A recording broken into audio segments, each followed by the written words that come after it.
Imagine a world without cities, without books, without even fire. A world where the strongest, quickest, and most ruthless survived. This was life 6 million years ago. More than 6 million years ago, the world looked entirely different. There were no cities, no written language, no fire, and no human beings as we know them today. The planet was raw, wild, and governed by instincts, predators, and survival. But somewhere in the dry, wooded savannas of East Africa, a monumental shift was beginning, one that would ultimately lead to the birth of humankind. The story of this time isn't just one of primitive survival. It is the prehistoric dawn of what it meant to be human. And at the heart of this story lies a fossilized child, a small, ancient being whose remains would not only astonish scientists, but also redefine the timeline of human evolution forever. This is the tale of life 6 million years ago, and the mysterious child who changed everything we thought we knew about where we come from.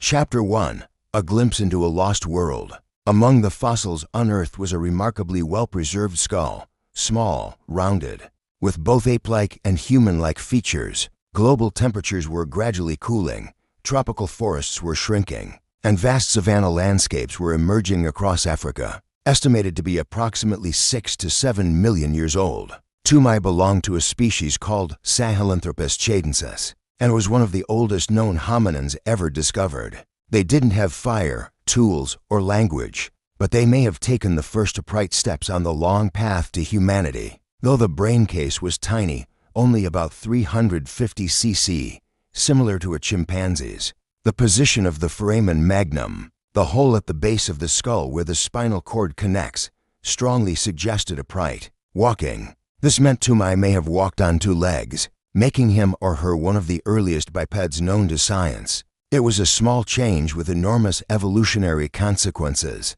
and yet we see this first crucial adaptation in the tiny fossil remains of a child, one that existed so far back in time, it's hard to grasp. Though we can never know for sure, researchers can draw on fossil evidence, comparative primatology, and paleoecology to make informed speculations. The family group may have lived in a small social unit, foraging for fruits, seeds, insects, and possibly small vertebrates. To survive, the child would need not just instinct, but also the care and protection of the group, perhaps even early forms of emotional bonds and cooperation. Their home territory may have included riverine forests, mixed with open woodland, offering both cover and food. These shifts in climate and environment were silently shaping the destiny of an entire branch of life, the great apes. But Chad is located far to the west, over 2,500 kilometers from those traditional fossil hotspots.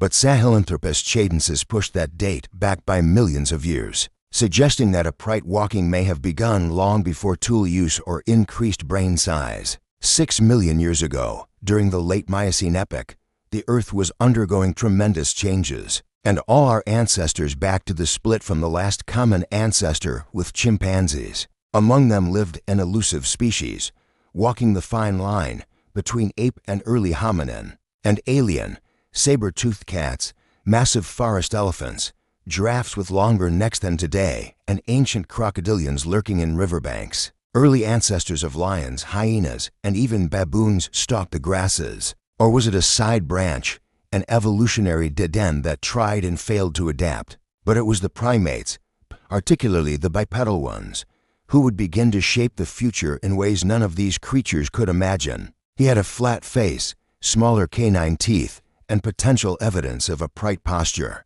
all traits that were supposed to appear much later in human evolution. Africa, at the time, was alive with creatures both familiar. Chapter 2, the discovery of a forgotten child. It marks a boundary line between ape and human, a line once thought to be shrouded in mystery, but now illuminated by ancient bones. Species like Australopithecus afarensis, e.g. Lucy, Australopithecus africanus, and eventually Homo habilis appear, each step bringing larger brains, more advanced tools, and eventually language, fire, and culture. In 2000, a team of paleoanthropologists led by Michel Brunet made a groundbreaking discovery in the Jurub, desert of northern Chad. The fossil was named Toumaï, meaning hope of life in the local Dazaga language. But what stunned researchers wasn't just the age of the skull. It was what it revealed. Chapter 3. Why bipedalism matters. Bipedalism, the ability to walk upright on two legs, is a defining trait of hominins, the group that includes modern humans for decades. Scientists believed bipedalism evolved around 4 million years ago. With the rise of Australopithecus afarensis, the species of the famous fossil Lucy, walking upright changed everything. It freed the hands for carrying food or tools, helped conserve energy on long journeys across the savanna, and may have even played a role in regulating body temperature. From the smallest microbe to the largest whale, every species is a marvel of adaptation and survival. The ability to walk upright was a seemingly minor adjustment, yet it set in motion a cascade of changes that led to language, art, technology, and our place among the stars. It is a reminder of, they were simply living, eating, playing, surviving. But through chance, geology, and scientific curiosity, they became the messenger of our beginnings. Chapter 4.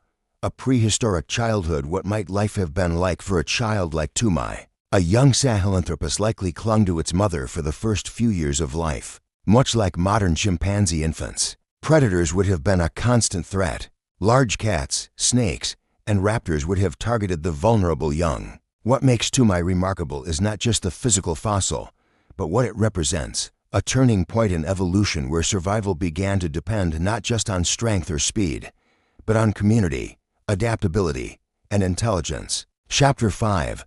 Redefining human origins. Before the discovery of Toumaï, most paleoanthropologic research was concentrated in East Africa, in regions like Ethiopia and Kenya. This raised an incredible question: could human evolution have taken place across a much broader swath of Africa than previously thought? If Sahelanthropus lived in Chad, then the early stages of human evolution were not limited to a single cradle of humanity in East Africa, but were widespread, dynamic, and influenced by diverse environmental pressures. Even more, the morphology of Toumaï challenged long-standing assumptions. This tiny fossil child effectively reshuffled the timeline, proving that the earliest hominins were experimenting with traits we now see as distinctly human, much earlier than we ever imagined. Chapter 6.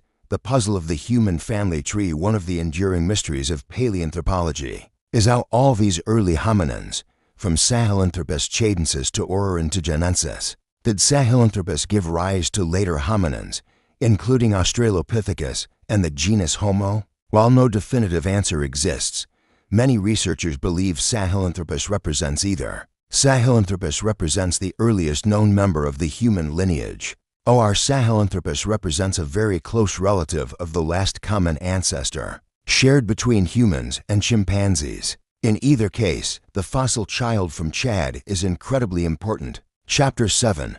Life after Toumaï. After the age of Sahelanthropus, the fossil record grows richer. But it all began with that first upright step, perhaps taken by a child in the Miocene sun, holding tightly to its mother's fur, scanning the landscape for danger and opportunity. Even though Toumaï's species likely went extinct, their evolutionary legacy paved the way for what was to come: the rise of Homo sapiens, the development of societies, and the exploration of the cosmos. From walking across savannas to walking on the moon, the journey of humanity began in that prehistoric dawn. Chapter 8. Why this matters today in an age of artificial intelligence, space exploration, and biotechnology. Why should we care about a 6-million-year-old fossil child? Because the story of Toumaï is our story. Where we came from, our origins are deeply rooted in the soil of Africa, among the savannas and ancient rivers where Sahelanthropus once roamed. How fragile and precious life is.